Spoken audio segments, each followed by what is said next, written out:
Okay, let's get started. Thank you everyone for joining us today at M-Train's every other Tuesday LinkedIn learning discussion, or LinkedIn live discussion. Thank you for joining us. My name is Janine Yancey. I head up M-Train for those who have not met me. I'm totally excited to have Kristy Grant-Hart with me as a kind of speaker, co-collaborator today. Thank you, Kristy, for joining us. Oh, thank you so much for having me. Yeah, and to set the stage, we're going to talk for the next 20 minutes or so about, on the topic of compliance officers and the compliance function, and specifically about the Department of Justice advisory guidance memo that they published in June, and kind of like working through that, maybe some of the implications. And I think the goal, Kristy, for our discussion is to kind of get to some golden nuggets, as I think of it, for compliance officers or compliance team members that are tuning in.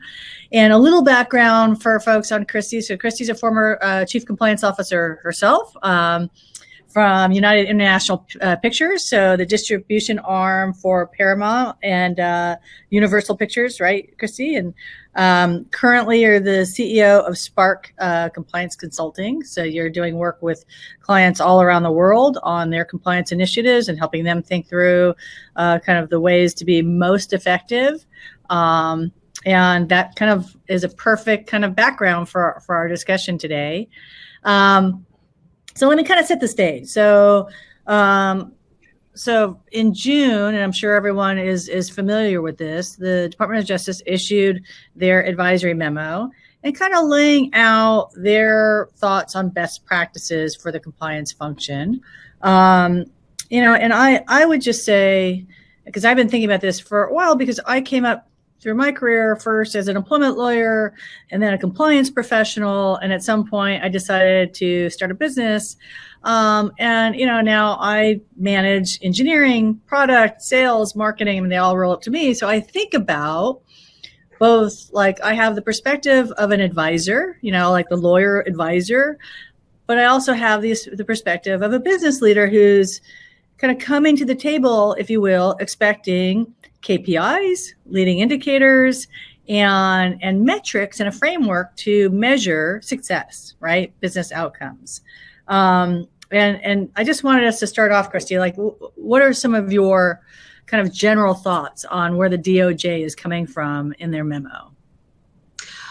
Look, I think that this is an update, right? This is the update from the guidance that was issued last spring. And I think that it's particularly interesting because of the way that they frame things, and we can really see how they've evolved in their thinking just in the littlest things, like the words that they choose or the way that they moved a sentence or added a paragraph. So when it comes to what they're looking for, the word effectiveness just shows up again and again and again and again, effectiveness in data.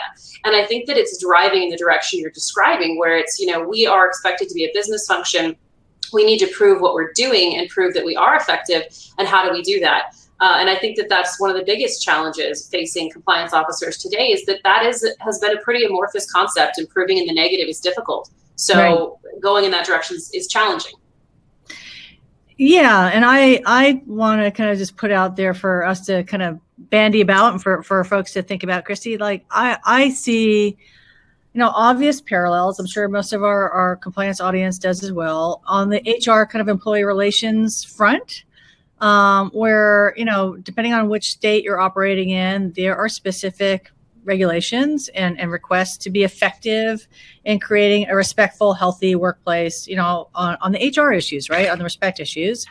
And I think we've got kind of another kind of trauma there, another inflection point where various state legislatures are demanding more accountability, more effectiveness, like less focus on the regs. Like, yeah, the regulations are there to give you some best practices, but it seems to me that it's just very common for people to, not see the forest through the trees. They're so focused on the regs that they're not taking a step back and asking themselves, how can I, create a program that is, objectively, measurably effective, where I can understand where are our weaknesses today, how am I going to address those weaknesses, and how am I going to show progress? If not to the regulators, how about to the board? How about to the employees? How about all the different stakeholders that are looking at you as the point person for, the culture keeper, if you will? Yeah. So, any kind of thoughts on that? I think that the effectiveness question is interesting. I mean, when it comes to regulations in terms of the HR world, you can say, you must have a certain policy and you must have a certain kind of training. Whereas compliance, because it means different things in different businesses, I think that's really very difficult to be as prescriptive about, which is why I think that there is less of a you must have the sensibility from the DOJ evaluation and more of a you must have a plan to show me that, right? Like, I can't tell you how to do a risk assessment, but you better have one and you better be able to explain to me how you've implemented it. Some of the new language has to do with whether or not you've documented why you set up your program the way that you did, which I think is really interesting, right? Like, show me why you're doing this. Right. And why are you doing this and the way that you're doing it? Why is it risk-based? Why is it effective? So in some ways, it's easier when you can say, right, regulation, just like you said, this is the regulation. I had to have 2 hours of training and I did it, right? Everybody got it. It's very different to say there isn't one way to do this. It depends on the size of your business. It depends on your risk profile. It depends on what compliance is in charge of. Now tell me why you did it the way you did based on those things. Yeah, exactly. And do you want to tease out for us?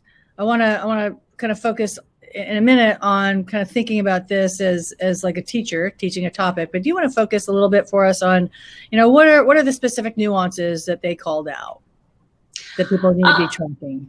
I mean, I think data is the number one, right? They have their whole new paragraph on data, which is really, really interesting to me. They have this great question that says, do you have access to data? And do you have data for essentially the whole business? And if not, why not? So I think that there's been a tendency sometimes to say, I want to get that IT data. Well, no, it's too difficult, or HR doesn't want to share it, or whatever. I mean, the Department of Justice is not going to accept that. They're just not.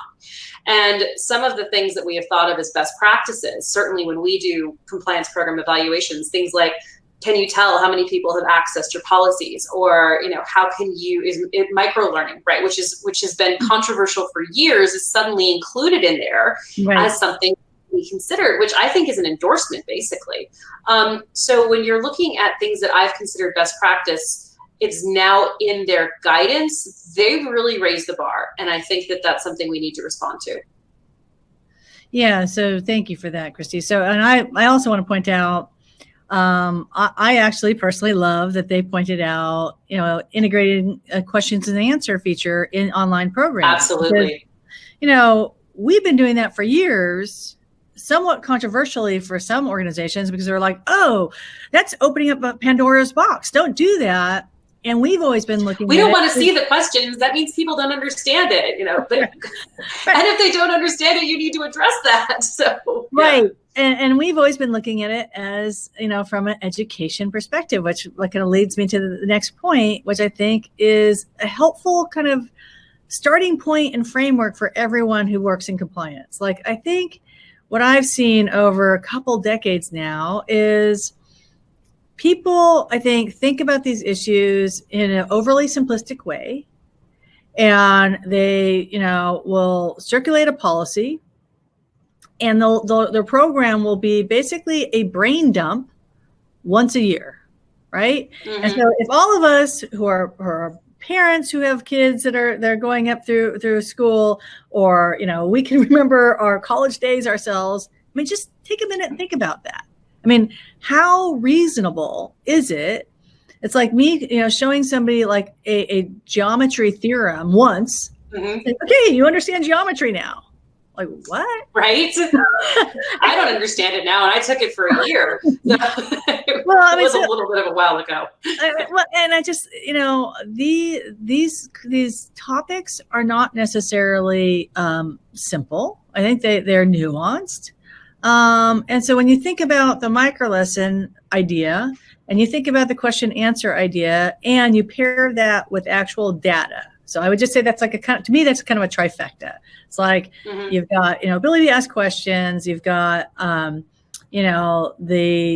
little bite-sized chunks, and you've got data to show you how well are you doing? How well is your workforce doing? And it's just amazing to me that folks, think about it as like, oh, this is just a policy and my people are going to memorize it and I'm good to go. And they're not. Yeah. I mean, this is kind of information you need to really kind of concepts you need to master. I mean, we call them work skills, basically. These are kind of the work skills of the future of work. Yeah. I mean, look, the reason that you need policies for some of the more complicated things is because it's not always obvious, what constitutes price fixing. And so, or what you're supposed to do at a trade organization, standing up and saying, I'm leaving is not natural. So I think that you need to, remind people, and that human beings, and particularly adult learners with very short attention spans, you need ways to engage, and, really lengthy training where there's no sensibility about comprehension is just not acceptable. Yeah, exactly. So let's talk a little bit about how compliance leaders can actually build a function that runs like some of the other business functions, right? So I think, what I've seen, and when we're working with clients, not always, but a lot of times, it seems to me that the compliance leaders are leaning in first and foremost as an advisor. I'm an advisor to the business. And while that's true, I think that gets people sometimes off on a unhelpful tangent, because I would say you're a business leader. Like you're the point person for being responsible for a business outcome, and the business outcome needs to be integrity and ethics, right? And so then how do you measure that? What are your KPIs? What are some of your business metrics that you're identifying to measure your efforts? And Kristy, other than trailing indicators like claims and instances to the hotline, what else have you seen that people are using to identify kind of early indicators or kind of objective measures? I think it's really challenging. I mean, the ethics and compliance surveys are the typical best answer to that question, to try to get a beat on what people actually think about when they're looking at their culture. I think that I've seen people do focus groups that are really interesting to try to understand in a kind of anonymous way, in person, asking those questions. We do focus groups sometimes for clients that can be helpful because they're not the compliance person doing them. I think there's a really strong sense of not wanting to get the answer wrong or say bad things, but the ability to actually say, yeah, this is a mess, or it's really ugly, or I don't trust my leader is difficult. But when we look at the outcomes for companies that have ethical leadership, and we look at the financial outcomes, the straight financial outcomes, they're better. So there is a business case for this and for looking at it, but I think that frameworks are difficult to find. And I think that trying to measure something that can be very amorphous is difficult. Yeah. So, I mean, it seems to me at first blush, what compliance leaders are in a position of doing is saying, okay, we haven't had any claims or litigation this quarter, so therefore I must be successful. And with the other business leaders, they don't think that way. I mean, they're actually looking for objective measures. And I think, Kristy, you and I know, and I'm sure everyone else, listening in knows that just because you don't have any claims that are surfacing this quarter doesn't mean that there are dynamics, and trends happening in the organization that are problematic and that are creating risks too. So I love the way that you describe leading and trailing indicators. I don't think that that's a concept that's been explored enough in the compliance world. It's not one that I've heard before, but it's so clear to me, I suppose, particularly as a businesswoman myself now, that idea of, how knowing how you did based on what went wrong or well behind you is very different than being able to anticipate. And it's so much easier to quantify in sales with dollars and cents, but it's still the same problem. You're a business leader that needs to show effectiveness and results. And now not just for the business itself, but also for the regulator, both sides of it. Right. Exactly. So a couple thoughts here. One, and whenever I'm talking to, M-Train clients, or as we're out and about, chatting with different organizations, I always encourage people, like, take some ideas from your marketing function. Like, a marketing leader knows they're trying to influence and change behavior. Compliance leaders are trying to do the same thing, really. It's like trying to influence and change behavior. Okay, so what does a marketing leader do? A marketing leader knows that they need to have little tiny sound bites, not just one brain dump once a year. Any marketing leader, go to your colleague and they'll tell you, yeah, that won't work. And it's got to be a holistic, multi-pronged campaign that's going on basically all the time. And then the flip side of that is everything you're doing is tracked and measured, and that's where the data comes in.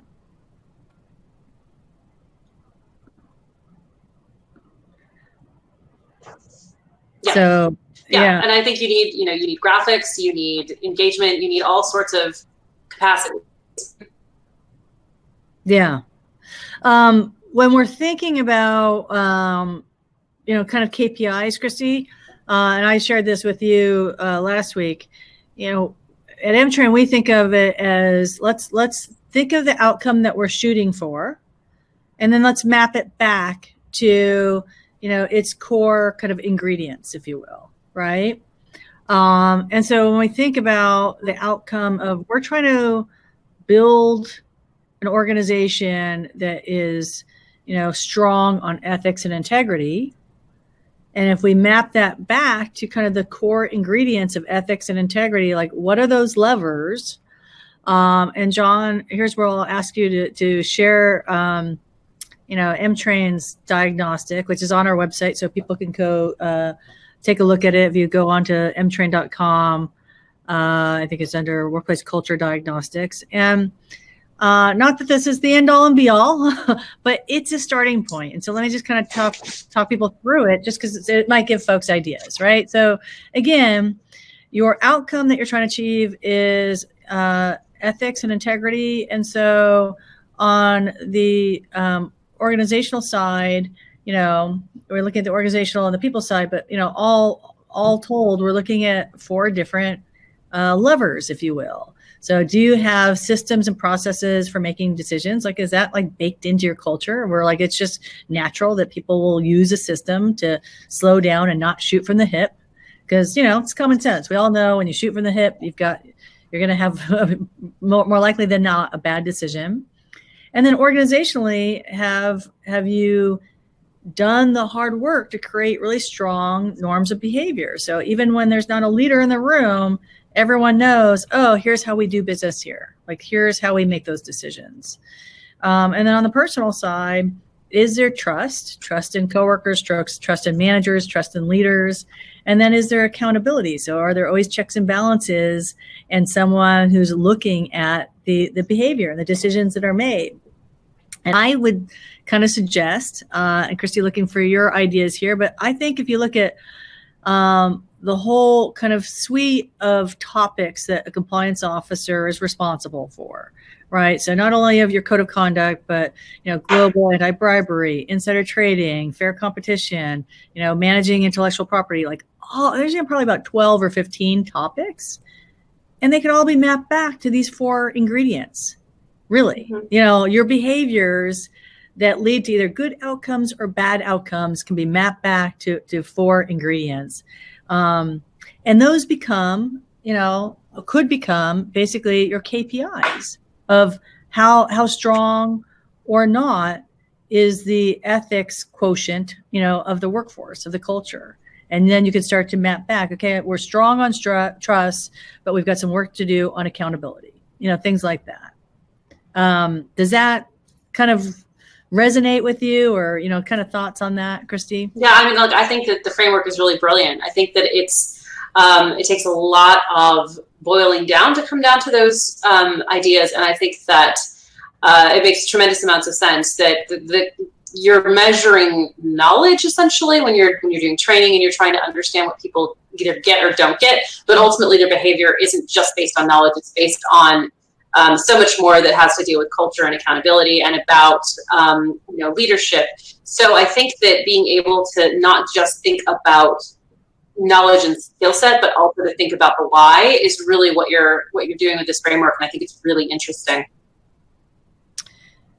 Yeah, thank you. I appreciate that. And again, I'll go back to kind of the education illustration. I mean, as a parent of two teenagers that are on Khan Academy all the time, I mean, that application tells you, okay, you know, they got to work on this. They're strong here. They need a little bit of help over here. And I don't really see any reason why compliance functions can't do the same thing, right? These are, you need to learn how to apply these concepts to the facts at hand, to the situations that they're navigating every single day. And there's got to be a way, you know, if you put on your education hat and then your marketing hat, like together, it kind of leads you to the same path, which is, you know, figure out kind of a framework and a program that you can start to map out where people are strong and where they need a little bit more help. And those become your KPIs. Yeah.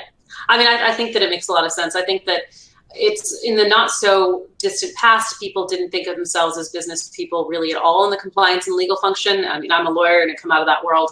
And I think that the trusted advisor role has become something that's very comfortable in the matching your activities to KPIs or things that the business is trying to achieve.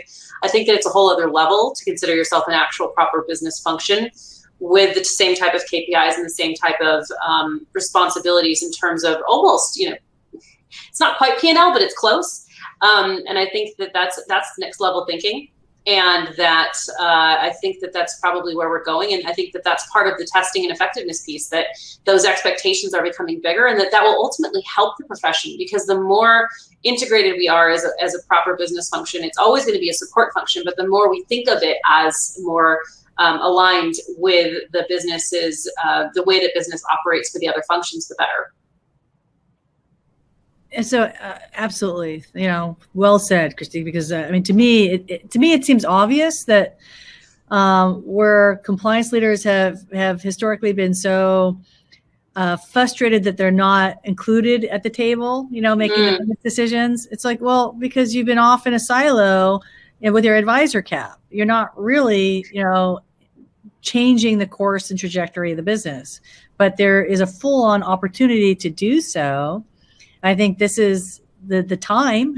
The DOJ is asking for it. Boards are asking for it. Employees are asking for it. And actually, the public and the community is asking for it, because we're in a time when your corporate brand is, you know, hugely, you know, vulnerable and so valuable.